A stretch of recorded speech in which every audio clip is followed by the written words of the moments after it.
Hello and welcome. I'm John Trisvenia. It is an honor to be your Assistant Secretary for Fair Housing and Equal Opportunity. We're here today to talk to you about HUD's new rule, equal access to housing in HUD programs, regardless of sexual orientation or gender identity. This rule is a breakthrough for equality for the 5.5 million people living in public housing or who have a HUD voucher, the estimated 1/3 of new first-time homebuyers who have an FHA-insured loan, and for all Americans served by HUD. As the nation's housing agency, HUD has the unique charge to promote the federal goal of providing decent housing and a suitable living environment for all. Moreover, Secretary Donovan, myself, and all our staff work for our policies and programs to serve as models of equal housing opportunity.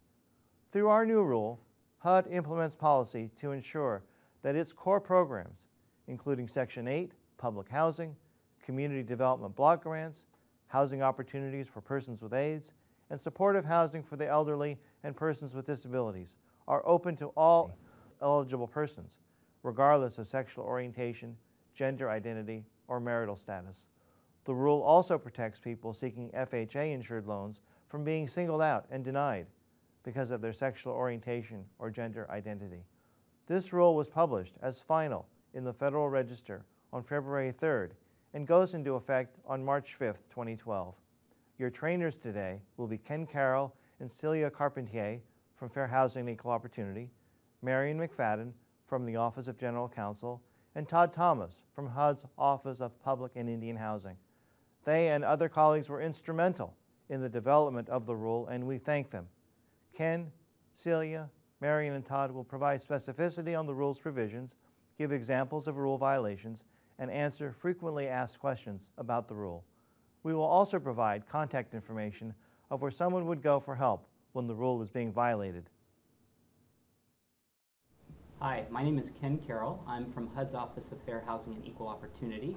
I am joined today by Marion McFadden from our Office of General Counsel, Todd Thomas from our Office of Public and Indian Housing, and Celia Carpentier, also from the Office of Fair Housing and Equal Opportunity.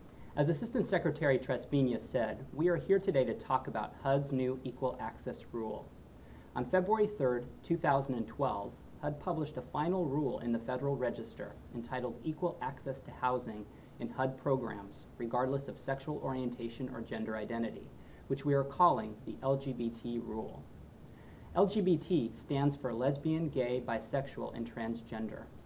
While not in its title, the rule also requires that equal access to housing in HUD programs be provided regardless of marital status. For those of you unfamiliar with the rulemaking process, federal agencies implement and enforce federal statutes and programs. Federal agencies have the authority to draft, publish, and implement regulations, also known as rules, to further explain and define a federal statute or program.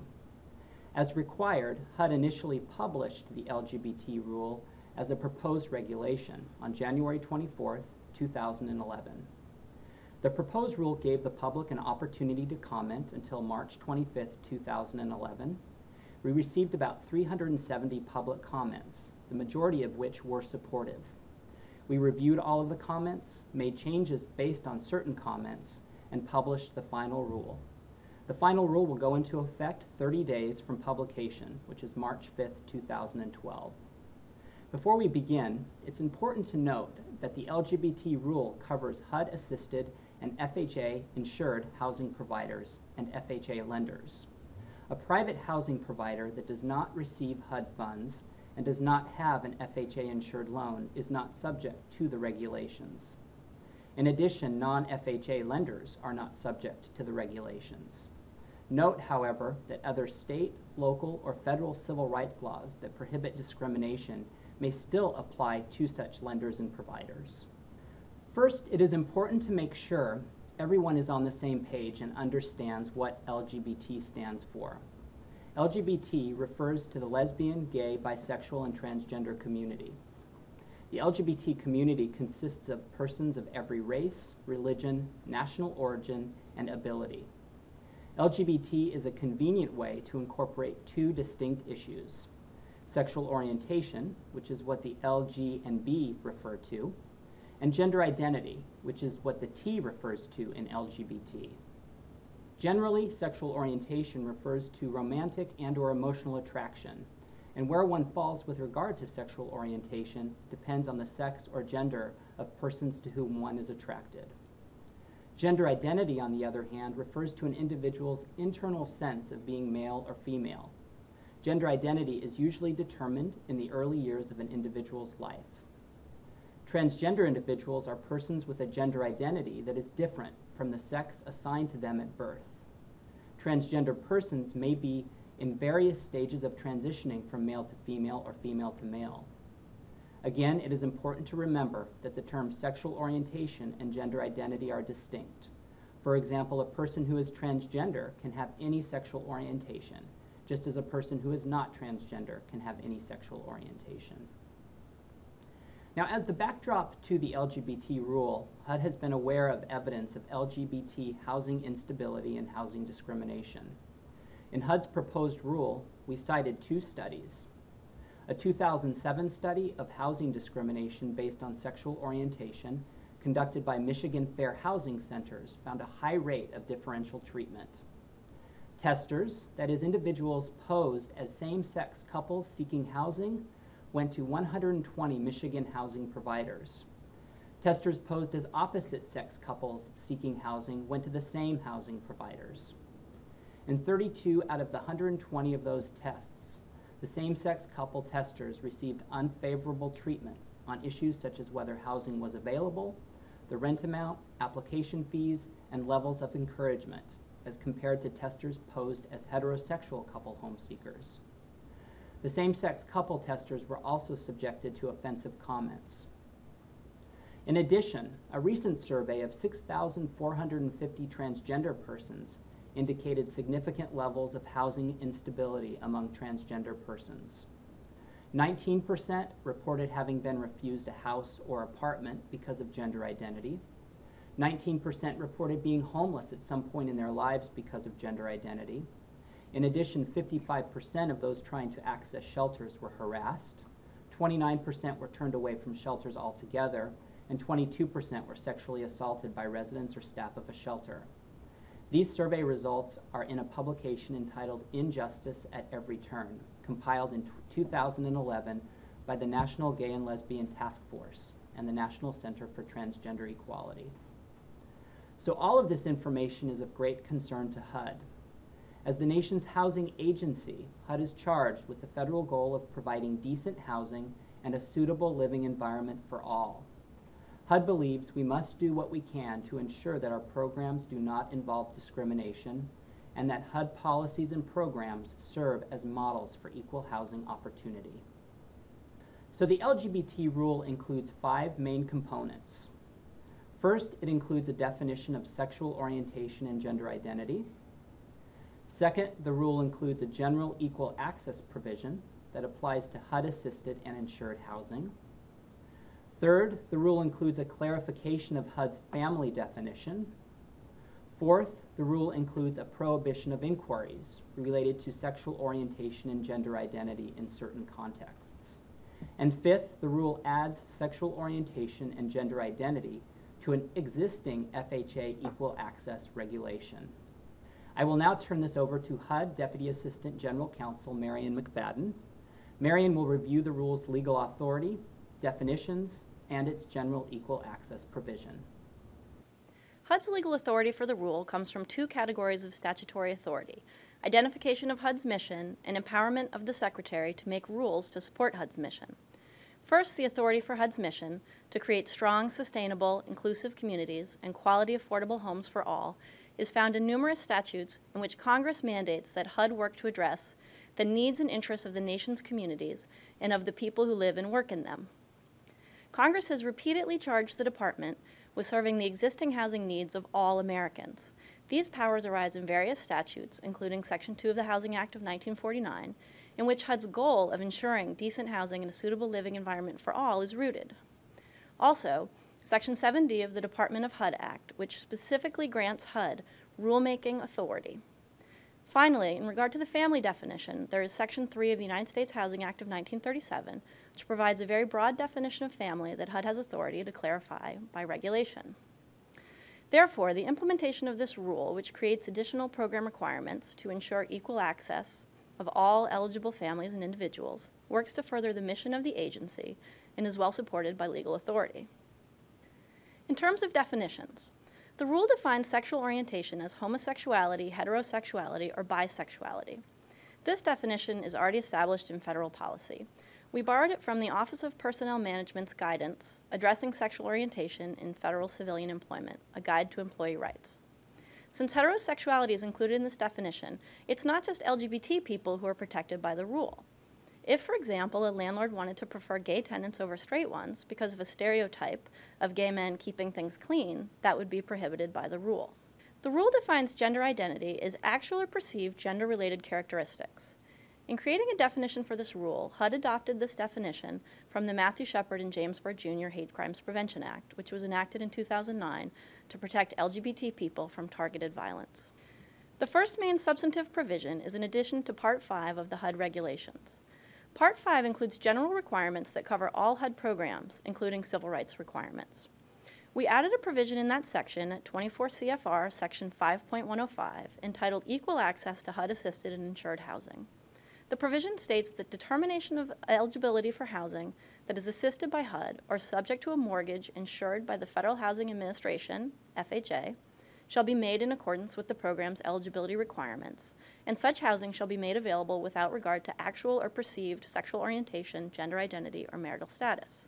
We're calling this the General Equal Access Provision. This is the most significant addition to the final rule as opposed to the proposed rule, and is essentially a catch-all provision, ensuring that incidents of discrimination that might not be covered by the other three provisions in the LGBT rule will be covered here. An example of a violation of the General Equal Access Provision. A gay man applies for an apartment in a home-funded building. The tenant lists his same-sex partner as his spouse and co-tenant. The provider denies the application because the tenants are a gay couple and there are families with children in the building. The landlord has violated the rule. HUD-funded housing is open to all applicants regardless of their sexual orientation or gender identity. Another example. A single woman lives alone in a public housing unit. The building manager runs into her at the corner store and sees that she's holding hands with a woman. The next day, the building manager tells her that she's being evicted for immoral conduct.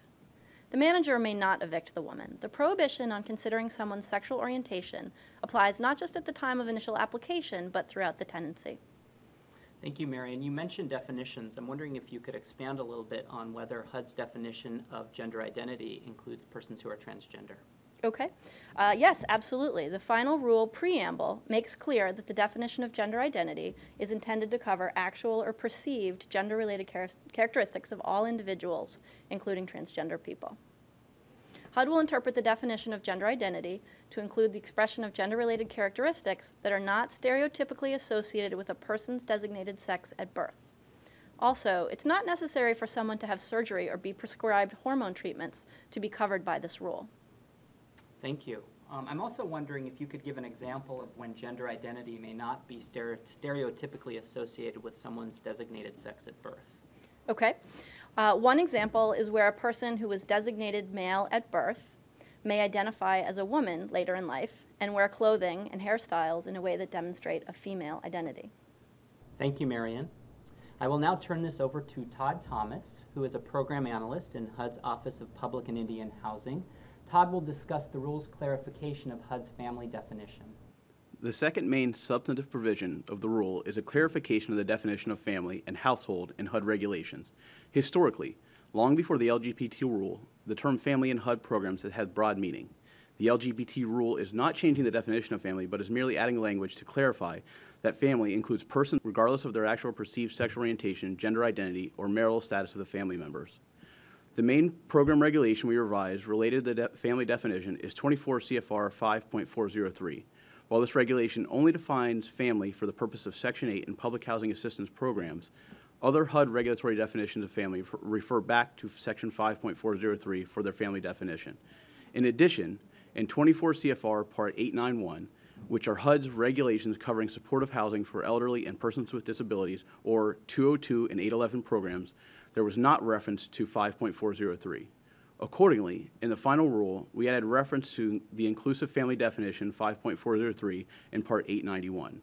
Finally, we added LGBT inclusive language to the definition of household for community development block grants in 24 CFR Section 570.3 and included the LGBT inclusive language to the family definition in HOPWA. So, HUD's core programs, including Section 8, public housing, FHA, community development block grants, HOPWA, 202, 811 programs are all covered by this clarification. Of course, even HUD housing programs that don't include a definition of family are covered by other provisions of this regulation. So, how does the family definition play out? In HUD program regulations, the definition of family identifies in part who is eligible to participate in the program, explicitly stating that family includes people regardless of marital status, sexual orientation, or gender identity, means that local housing authorities will not be able to exclude same-sex partners or otherwise eligible LGBT family members from their HUD-funded programs. Note that the family definition clarification has no impact on other program eligibility requirements, so an LGBT family, like any other family, must meet all other program requirements like income qualifications, annual certifications, and ensuring that all family members are named on the lease. Todd, can you describe how the family definition, sort of on a practical level, plays out in the Section 8 and public housing contexts? Yes. In the public housing and Section 8 context, local housing authorities must adopt HUD's definition of family or a more inclusive definition of family in regard to beneficiaries of public housing programs. That is, who is eligible for a housing voucher, who can live in public housing, who can be added to a housing voucher, and who would be considered a family member as opposed to an unauthorized guest in a public housing unit. The third component of the rule is related to inquiries. The LGBT rule at 24 CFR Section 5.105 prohibits inquiries regarding the sexual orientation or gender identity of an applicant or occupant for the purpose of determining eligibility or otherwise making housing available. This prohibition has broad coverage. It applies to owners or administrators of HUD-assisted or HUD-insured housing, approved lenders in an FHA mortgage insurance program, and any other recipient or sub-recipient of HUD funds. So there are several caveats to this provision. The inquiry prohibition does not prohibit any individual from voluntarily self-identifying sexual orientation or gender identity. It does not prohibit lawful inquiries of an applicant or occupant's sex where the housing provided or to be provided is temporary emergency shelter that involves the sharing of sleeping areas or bathrooms. It does not prohibit lawful inquiries of an applicant or occupant's sex made for the purpose of determining the number of bedrooms to which the household may be entitled. Certain HUD programs allow families with two opposite-sex children to have an extra bedroom versus a family with two same-sex children. As compared to the proposed rule, HUD fine-tuned the inquiry prohibition in the final rule to only prohibit asking sexual orientation or gender identity for the purpose of determining eligibility or otherwise making housing available. An example, a petite woman walks into a rental office at a HUD-assisted apartment building. She's wearing traditionally masculine clothing. The rental agent begins to ask the woman questions about her daily activities and then asks whether the woman is a lesbian or transgender and says that she's worried that other tenants may harass the applicant based on her choice of dress and her lifestyle. Regardless of the rental agent's good intentions, she cannot inquire about the applicant's sexual orientation or gender identity under the rule. Another example. A woman comes into a HUD-funded shelter seeking services and discloses that she is transgender. The intake coordinator at the shelter informs her that the shelter does not serve transgender individuals and turns her away. This is a violation of the rule. No shelter receiving HUD funds may refuse to serve a person because of gender identity. The transgender woman must be provided equal access to the shelter and all services. Many shelter facilities are separated based on sex. As mentioned earlier, there is evidence that transgender people face high rates of violence and harassment in shelter settings. While the LGBT rule did not set a national policy related to placement of transgender individuals in sex-segregated shelters, a HUD-funded shelter should take into consideration a transgender person's safety and comfort in determining placement. Shelter placement in accordance with a person's gender identity would be consistent with HUD's LGBT rule. It would also be consistent with the rule for the shelter to make alternate accommodations for transgender people on a case-by-case basis, such as by providing hotel vouchers or access to private bathrooms. Recipients of HUD funding should also be aware of state and local laws that may require placement of transgender people in single-sex facilities according to their gender identity. Marion, I have a question. Related to the inquiry prohibition, are providers prohibited from asking sexual orientation or gender identity when such questions are pursuant to state, local, or federal data collection requirements? No, Ken. The rule only prohibits asking sexual orientation or gender identity for the purpose of determining eligibility or otherwise making housing available. As we stated in the preamble, the final rule is not intended to prohibit mechanisms that allow for voluntary and anonymous reporting of sexual orientation or gender identity for compliance with state, local, or federal data collection requirements. So, if your state or local government has determined that it wants to report LGBT status and gender identity, it is okay to ask as long as it has no bearing on eligibility determinations. Marion, can you discuss whether the rule exempts religious housing providers who wish to exclude LGBT persons? HUD recognizes that faith-based organizations have long been involved in HUD programs and provide valuable services, particularly to low-income persons served by HUD. By way of the final LGBT rule, however, HUD did not create an exemption in the rule allowing HUD-assisted religious housing providers to exclude individuals based on sexual orientation and gender identity. HUD has a responsibility to ensure that its programs are available to all otherwise eligible persons. HUD strives for its programs to serve as models of equal housing opportunity.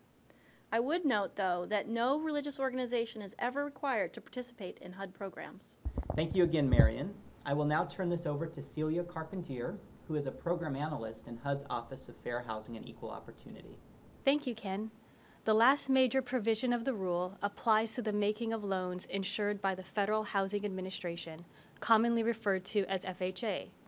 The rule prohibits lenders from considering the actual or perceived sexual orientation or gender identity of an applicant for an FHA-insured loan. Specifically, the rule amends FHA regulations to add sexual orientation and gender identity to the list of factors that cannot be considered when determining the adequacy of mortgage or income.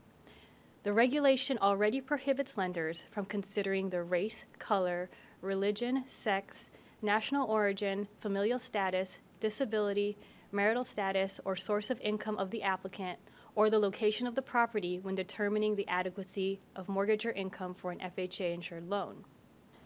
This slide provides an example of a violation of this provision. A woman applies in person for an FHA loan from a local bank. She brings another woman with her. While filling out the application forms, her companion puts her arm around her. The loan officer believes that the women are a lesbian couple and denies the application because she perceives the applicant as gay. The rule is violated in this situation. The woman is applying for an FHA-insured loan and is denied the loan because of her perceived sexual orientation. So what are some of the important distinctions between the rule and the Fair Housing Act? The Federal Fair Housing Act, which HUD enforces and administers, prohibits discrimination on the basis of race, color, national origin, religion, sex, disability, and familial status. The Fair Housing Act covers most mortgage lenders and housing providers, regardless of whether the loan is FHA-insured or the housing involves HUD funds. The Fair Housing Act does not specifically include sexual orientation and gender identity as prohibited bases of discrimination. However, if the rule is violated, an LGBT person's experience with sexual orientation or gender identity housing discrimination may also be covered by the Fair Housing Act. For example, the Fair Housing Act prohibits discrimination because of sex, which can be violated by discriminating against a person because of that person's nonconformity with gender stereotypes. This slide provides an example of a violation of both the rule and the Fair Housing Act. An applicant applies for an apartment at a building that receives HUD assistance. When the applicant enters the rental office, she is wearing a pair of women's shoes and a skirt. The leasing agent believes that the applicant is biologically male and denies the applicant an apartment because he believes she is transgender. This is a violation of the rule because the applicant is denied HUD-assisted housing because of her gender identity. Additionally, this action may be jurisdictional under the Fair Housing Act because the housing provider denied the applicant housing because of the applicant's nonconformity with gender stereotypes, which constitutes prohibited sex discrimination under the Act. In terms of rule enforcement, an individual who alleges a violation of these program requirements should contact the local HUD office that administers the program. A list of local HUD offices is available on HUD's website at www.hud.gov/local offices. HUD will look into the matter and follow up with the entity. An entity not in compliance with the rule's requirements could be subject to all sanctions and penalties for violation of program requirements as provided for under the applicable program regulations, including the withholding of HUD assistance. Additionally, one should call HUD's Housing Discrimination Hotline since, as mentioned earlier, some forms of discrimination experienced by LGBT persons may also be a violation of the Fair Housing Act or state or local laws. HUD's Housing Discrimination Hotline is 1-800-669-9777.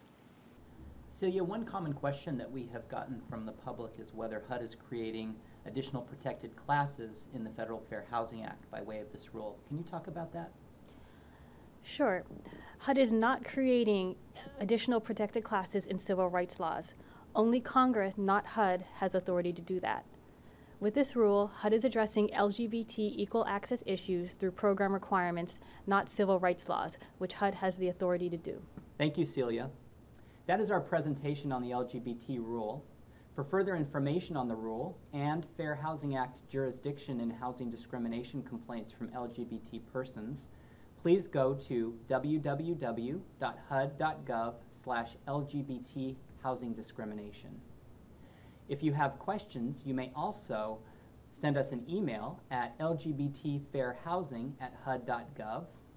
And I want to thank again Celia and Todd and Marion for their wonderful presentations.